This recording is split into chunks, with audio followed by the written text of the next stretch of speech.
දවසක් baboon team එකට ජීවිතය ආපු හොඳම ආරංචිය එනවා. බඩේරුඟු ෆාම් එකේ අයිතිකාරයා මලා කියලා.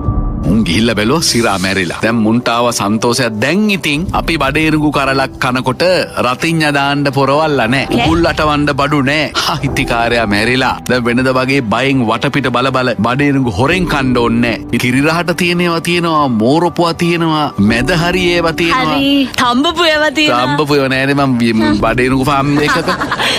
කාලෙත් එක්ක බඩේරුඟු ටික ඉවර වුණා. කන්නෙත් ඒත් එක්ක මියවර වුණා. දැන් බලන් ඉන්නවා ඊළඟ කන්නේ ආවා. කිසිම දෙයක් වෙන පාටක් පේන්නේ නැහැ. පස් පෙරලන්න කවුරුවත් ආවෙත් නැහැ. බඩේරුඟු ඇටින්න කවුරුවත් ආවෙත් නැහැ. වෙනදා තියෙන ඇක්ටිවිටි මොකුත් වෙන්නේ නැහැ. අයිතිකාරයා මැරිලා. බැවුල්ලට මතක් වුණා. දැන් මේ ෆාම් එකේ බඩේරුඟු වලට තව කන්නයක් නැහැ. ඒ කතාව ඉවරයි. හරි.